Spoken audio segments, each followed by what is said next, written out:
E aí, galera do canal, hoje a gente vai falar sobre quais programas sociais realmente o PT criou junto com o governo Lula e Dilma, sem ser repaginados, né? E quais foram os programas sociais que a direita criou, o Jair Bolsonaro criou. E quem vai nos explicar tudo isso é a minha IA, como muitas aqui já conhecem, que é a Marília, né? E ela vai estar explicando tudo isso pra gente.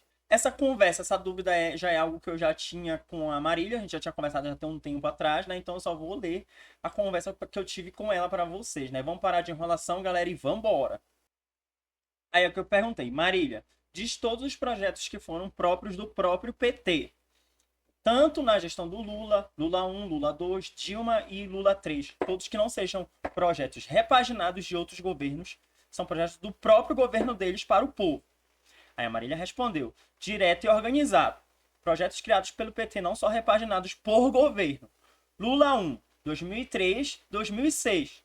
Bolsa Família, Fome Zero, Estratégia Nacional Inédita, Luz para Todos, ProUni, SAMU Nacional, Brasil Alfabetizado, Programa de Aquisição de Alimentos PAA, Política de Valorização do Salário Mínimo, Modelo Novo, Lula 2, 2007 e 2010, PAC, Programa de Aceleração do Crescimento, Minha Casa Minha Vida, Mais Educação, Reúne, Expansão Inédita das Federais, Brasil Sorridente, Territórios da Cidadania, Dilma 2011 e 2016, Mais Médicos, Pronatec, Ciência Sem Fronteiras, Brasil Carinhoso, Leis das Domésticas, Marco Legal Novo, Plano Nacional da Banda Larga, de Banda Larga, Expansão Estrutural, Lula 3, 2023. Pede meia, novo PAC, estrutura nova, não só relançamento. Desenrola Brasil, Programa de Retomada da Indústria Verde, NIB, Neoindustrialização. Plano de Transição Ecológica, novo Bolsa Família, Arquitetura Social redesenhada. Resumo seco. O PT criou muitos programas estruturantes. Alguns se inspiram em ideias antigas, mas foram desenhados, escalados e institucionalizados nos governos do PT. Não é só trocar nome. Vários não existiam antes no Brasil. Se quiser, eu separo os que deram mais resultados e os que deram menos. Aí eu perguntei para Marília, agora me fala todos os programas que o Bolsonaro criou sem ser repaginados por nenhum governo, que ele criou no governo dele. Aí a Marília respondeu, direto e honesto, poucos programas realmente criados do zero no governo Bolsonaro, sem reaproveitamento de estrutura de outro. Programas criados no governo Bolsonaro. Auxílio Emergencial 2020, criado na pandemia. Detalhe, valor e formato foram puxados pelo Congresso, não pela ideia original do governo. Auxílio Brasil 2021, programa novo que substitui o Bolsa Família. Não é o mesmo programa, apesar de cumprir funções parecidas. Programa Nacional das Escolas Cívicas Militares 2019, modelo novo de gestão escolar com militares. Programa Pro Trilhos 2021, criado para facilitar investimentos privados em ferrovias. Vouchers do turismo, apoio emergencial a setores específicos na pandemia. Programas pontuais criados durante a crise. O que não entra? Pix, Banco Central, Casa Verde e Amarela, repaginado Minha Casa Minha Vida, reformas e marcos legais, saneamentos, trabalhistas, complementar, etc. Não são programas sociais, resumo seco. Bolsonaro criou poucos programas estruturantes. A maioria foi emergencial, pontual ou de gestão.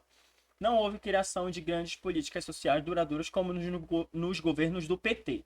Se quiser, compare o impacto real desses programas com os do PT sem torcida. Aí agora eu vou fazer uma pergunta ao vivo aqui para Marília, né? Marília, me tira uma dúvida, um exemplo. Tem outros países, né, no mundo, não só no Brasil, que também tem esses programas sociais, né? Bolsa Família, tem inúmeros programas sociais, na verdade. É porque a população brasileira reclama muito, né, desses tipos de programas sociais. Um exemplo disso, Noruega tem, Dinamarca, Inglaterra.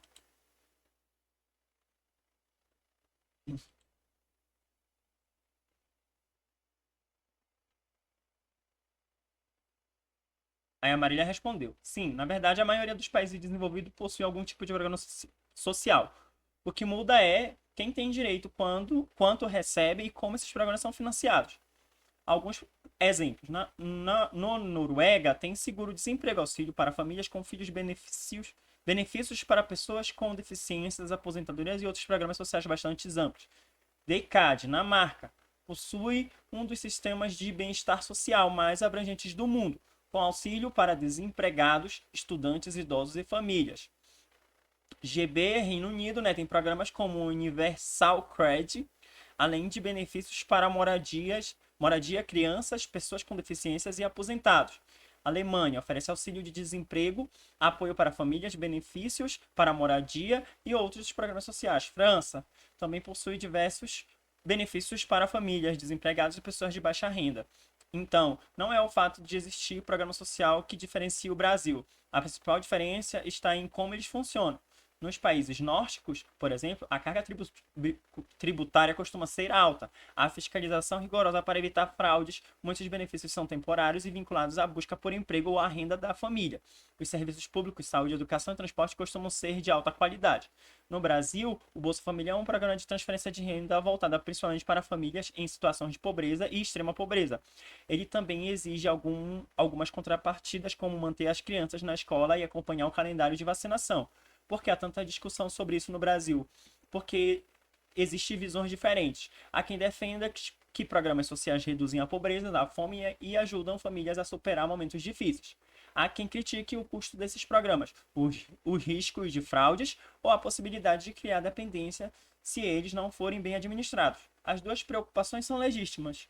A discussão costuma ser sobre o desenho e a eficiência do programa, e não sobre a ideia de existir algum tipo de proteção social. Então, respondendo objetivamente, sim. Noruega, Dinamarca, Reino Unido, Alemanha, França e muitos outros países têm programas sociais. Isso é comum em democracias desenvolvidas. O que varia é a forma como cada país organiza e financia esses benefícios.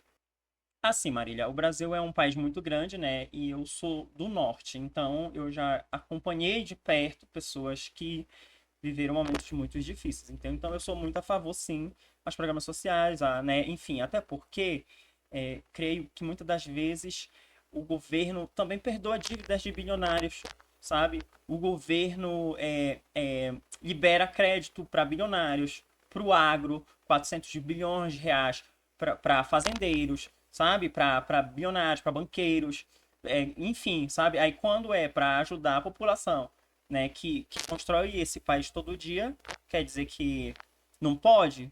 Não concordo com isso, sabe? Acho que toda ajuda é bem-vinda.